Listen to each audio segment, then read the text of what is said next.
El caos sigue reinando en Gotham y dos Jokers ya han sido derrotados, pero los perdedores tuvieron su oportunidad para continuar en el torneo. Jared quedó eliminado para siempre al batirse con Romero en el combate de repesca. Romero tiene una segunda oportunidad. Phoenix lo está esperando. Cuarto combate del campeonato de Jokers. Esto empieza a ponerse interesante. En la esquina izquierda el bufón Yeye, el Joker inicial, el primero, el jovial. En la esquina derecha el Joker en Early Access, el Joker semilla, el origen, el Joker roto. El bufón de Technicolor contra el príncipe de la tristeza. Solo uno seguirá en el torneo y el otro se despedirá para siempre. Hoy en Film Versus, César Romero versus Joaquín Phoenix.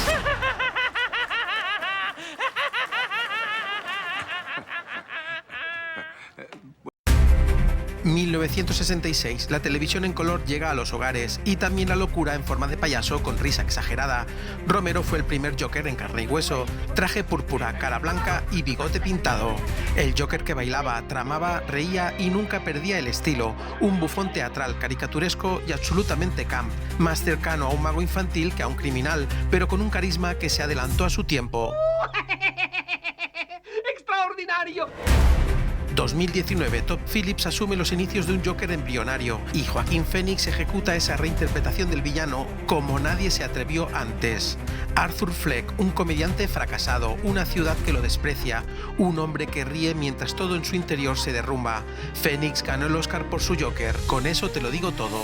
Un personaje sin superpoderes, sin planes grandiosos, pero con un descenso a la locura que hiela la sangre. ¿Has visto cómo está la cosa ahí fuera, Murray?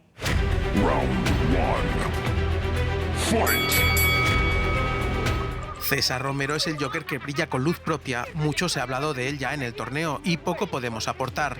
Traje morado con verde fosforescente, cara blanca impecable y un peinado que ni la humedad de Gotham podía destruir. Un Joker de caricatura, de carnaval continuo. No impone miedo, pero sí una presencia nostálgica inconfundible. Sus golpes son clásicos. Joaquín Phoenix es otra historia, su Joker es delgado, frágil, torcido y aunque su vestuario más icónico como Joker no sale hasta el tercio final del primer film, es suficiente para que lo imprimas en tu mente, hasta el punto de reconocerlo al instante. Y es que si quitamos a Leto con ese vestuario cambiante, el Joker de Phoenix se percibe diferente al resto.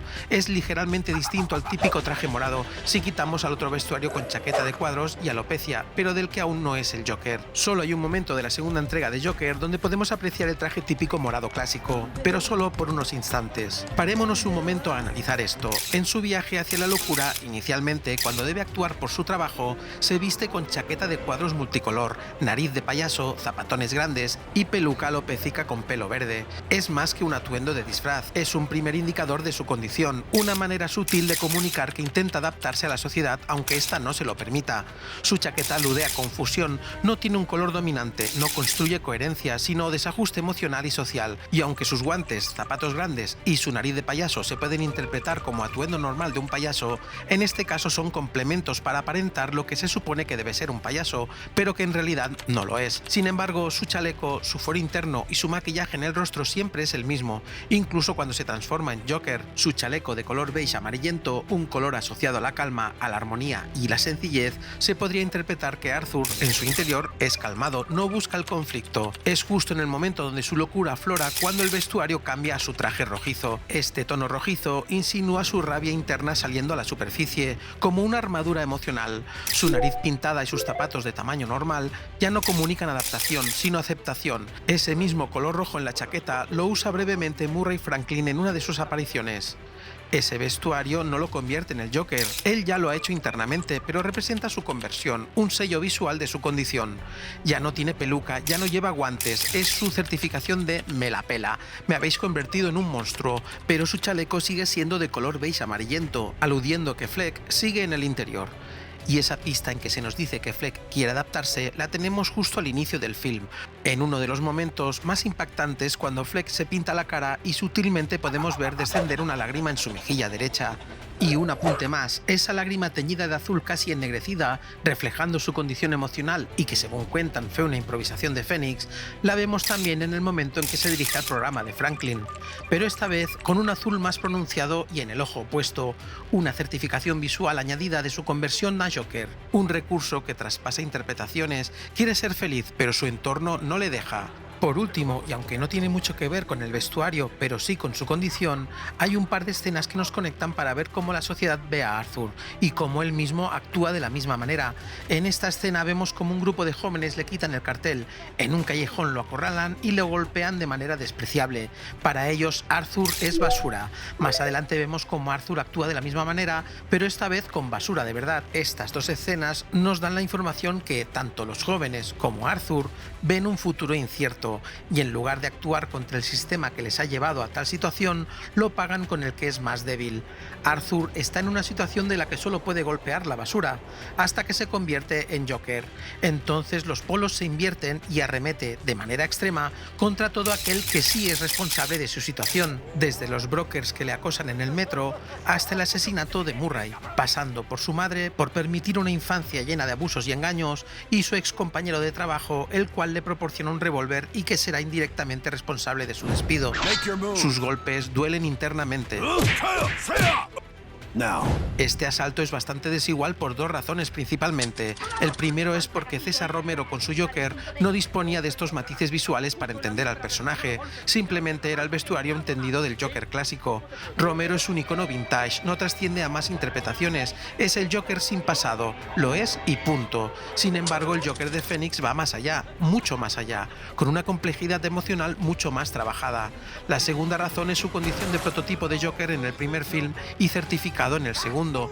Su vestuario habla más de lo que pensamos, incluso en el momento donde se insinúa que Fleck puede ser hermanastro de Bruce Wayne. Con ese vestuario, con ese color beige más apagado, con los dos personajes en la escena donde interactúan en la puerta de la mansión Wayne, que como ya he comentado antes, se asocia a la calma, discreción, armonía, algo que Fleck dispone cuando va vestido en ese tono beige apagado en su sudadera y que contrasta con el tono un poco más amarillento de su chaleco, el cual se puede interpretar como un intento de ensalzar alegría, optimismo y falsa felicidad.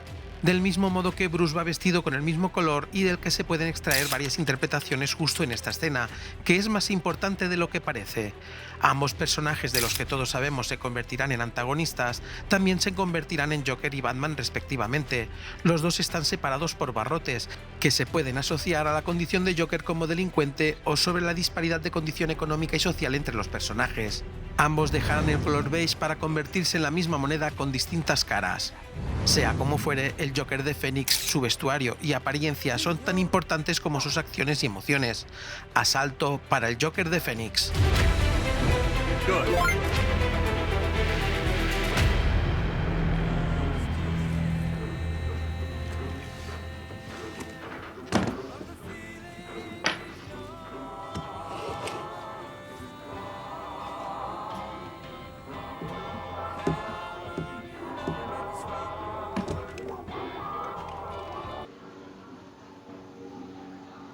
Talking to me? Then who the hell else are you talking? Talking to me?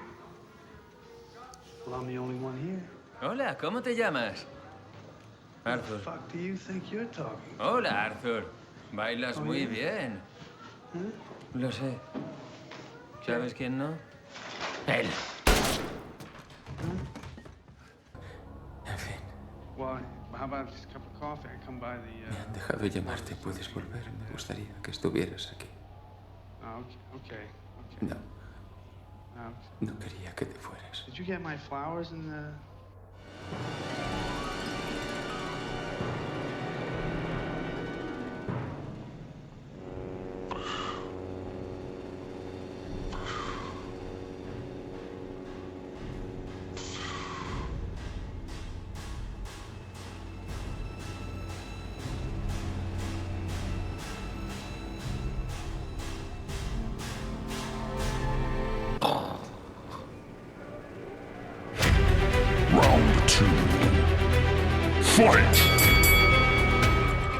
César Romero es teatralidad pura. Cada gesto, cada risa, cada movimiento parece salido de un musical. Su Joker no es un villano, es un personaje de comedia en un mundo de superhéroes de cartón. Y sin embargo, su magnetismo es innegable. Uno se queda mirando aunque sepa que no va a matar a nadie.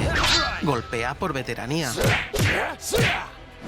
Pero Joaquín Phoenix es un terremoto emocional. Su transformación física, su manera de hablar, de moverse, de reír mientras llora, es de una verdad brutal. Te hace empatizar y luego te obliga a mirar cómo se rompe. Su Joker implosiona. La interpretación de Phoenix es sublime, excelente, rompedora. Le supuso un Oscar de la Academia. Y si no voy errado, junto con Heath Ledger, el Joker es el único personaje que ha conseguido tal logro 2 veces. Ya me corregiréis en comentarios si estoy equivocado. Golpes directos al alma de Romero. De nuevo la sensación de desequilibrio en el combate se hace presente. Romero fue el Joker divertido, Phoenix el Joker inolvidable, y eso pesa. Asalto para Joaquín Phoenix por una interpretación fuera de serie. Procesaron en el psiquiátrico de Arkham cuando tú eras un niño. ¿Por qué me dice esto? No hace falta que me mienta. Sé que resulta extraño. No quiero que se sienta incómodo. No sé por qué todos son tan groseros ni por qué lo es usted. ¿Qué?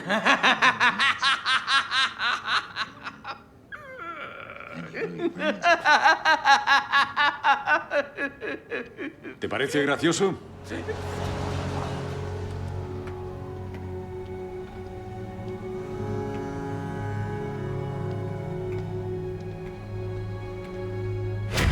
Round 3. Fight! Romero es un bromista con bombas de confeti, secuestra, engaña y crea caos, pero nunca parece realmente peligroso. Su Gotham es un escenario, no una ciudad con miedo. Golpes sin mucha amenaza. El Joker de Joaquín Phoenix tiene un nivel de amenaza muy primeriza. Ni siquiera podemos decir si es el Joker el que proporciona la amenaza o esa sociedad enfermiza que lo creó. El Joker de Phoenix es un símbolo, un hombre ignorado que estalla, y esa explosión se contagia. Su amenaza no viene de lo que hace, sino de lo que representa, una sociedad rota que crea monstruos. Y aunque esto no se hace palpable hasta el tercio final del primer film, su peligro es más terrorífico. Y aquí es donde se empiezan a apreciar ciertos sesgos. ¿Podemos decir que el Joker de Phoenix es un Joker oficial? Me explico. Las 2 entregas que Todd Phillips nos hizo de su versión del Joker se pueden interpretar de la siguiente manera. En la primera entrega y gran parte de la segunda, Arthur Fleck convertido en Joker es un catalizador, una inspiración a otros a abrazar la locura del Joker. Esta inspiración o rebeldía es más evidente en la segunda entrega, y se certifica esa interpretación cuando su asesino cuenta chistes y se ríe mientras Fleck se desangra después de apuñalar. Y aquí es cuando ya no veo paranoia ni coincidencias, sino coherencia y conexión con el Caballero Oscuro de Nolan, la que para mí es la gran revelación de la segunda entrega de Joker. No tengo ninguna duda de que el asesino de Arthur Fleck es el Joker de Heath Ledger. Analicemos la escena. Arthur ha renunciado a su estatus de símbolo como movimiento social anarquista unas escenas antes. No existe el Joker. Siempre he sido yo. Hasta el punto que Harley lo abandona justamente por no ser quien dice ser. Arthur ya no es el Joker, lo confiesa como un último intento de lucidez y conexión con la sociedad, pero ello no evita que el Joker ha trascendido a una ideología de la cual él ha renunciado. Volvamos a la escena final. Un recluso lo apuñala hasta la muerte después de contarle un chiste haciendo una analogía sobre su decepción por abandonar ese símbolo que representa a Arthur. Hasta aquí nada que nos haga pensar en que el Joker de Heath Ledger haga aparición, simplemente el choque emocional de ver morir a Arthur. Pero es en lo que pasa detrás de él. Ese personaje desenfocado, su asesino, riéndose, coge la navaja con la que apuñala a Arthur y se inflige las heridas que luego pasarán a ser las cicatrices con origen misterioso del Joker de Heath Ledger. Para mí es uno de los mejores momentos de la segunda entrega. Primero por certificar que el Joker es un símbolo, un dogma y puede ser eterno, una especie de James Bond que puede ser interpretado por diversos actores según avanza el tiempo. Fleck no es el Joker de Batman, es la chispa que encenderá la mecha para el Joker de Batman, y en este caso en el Batman de Nolan. Segundo, porque se explican por fin los orígenes de esas cicatrices. Para mí no hay ninguna duda de que el asesino de Arthur Fleck es el Joker de Heath Ledger. Simplemente genial. Por cierto, la pared donde acaba apoyado Arthur es de color beige. Calma, armonía, serenidad.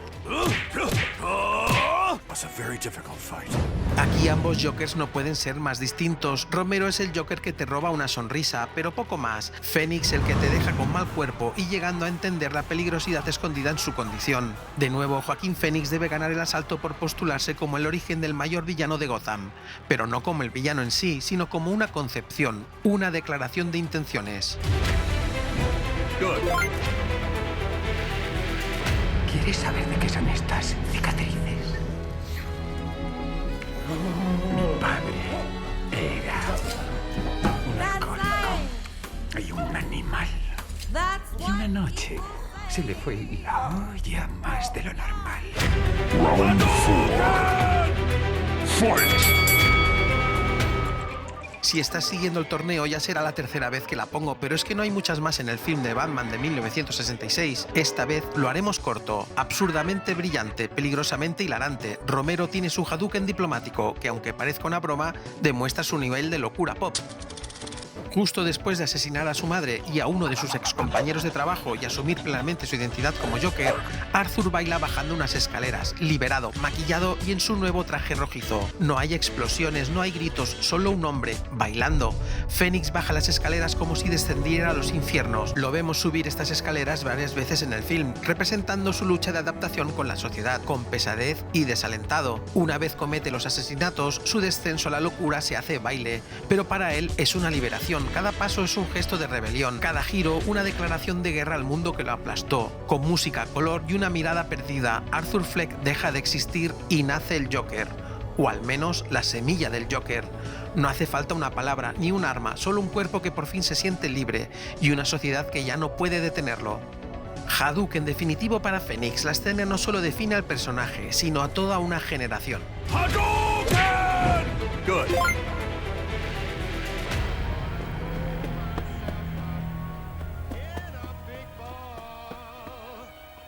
Ahí está. Venga aquí. ¡Quieto! Cógele el otro brazo. Sujétalo. Ya está. Fleck, ya te lo he dicho. ¿Me firmas el libro? Espera, Jackie. Me está firmando el libro. Mandará un dineral.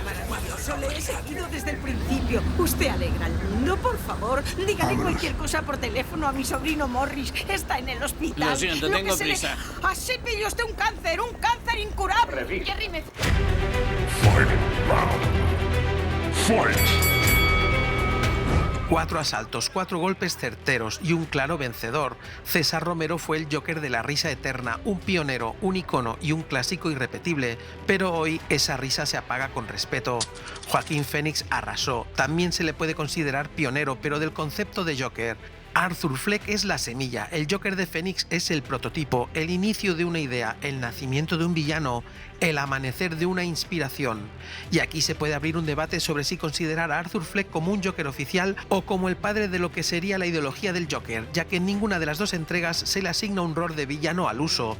No es un villano, es una inspiración para los futuros villanos, y en concreto en el Joker de Heath Ledger. No es malvado por nacimiento, sino por desamparo. Diría más, no es malvado, está roto por dentro, y por ello hay que admitir que como concepto es magistral.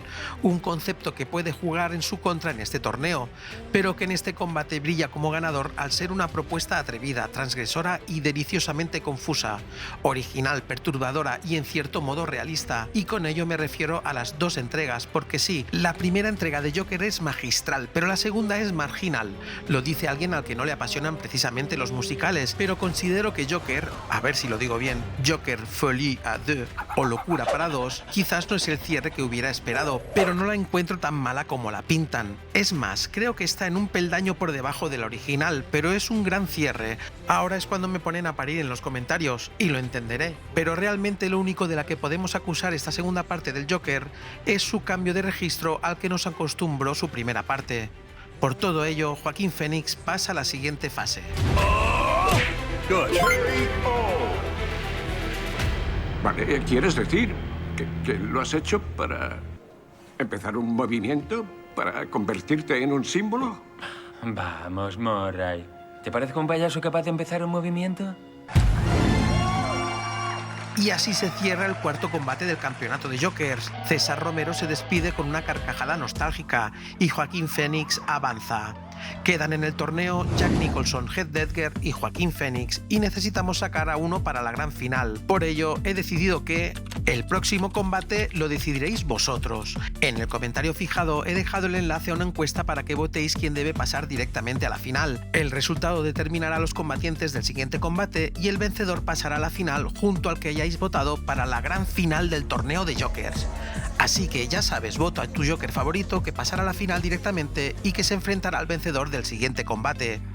Hoy tampoco os voy a pedir que os suscribáis ni le deis a me gusta porque mi perra se está maquillando de manera muy triste. Esto quizás lo haga en el próximo vídeo. Maya, ¿cómo has hecho lo de la lágrima? Si los perros no lloran. Ah, que si te araña el gato sí que lloras. Ah, normal. ¡Oh, no! ¿Me ibas sin fichar?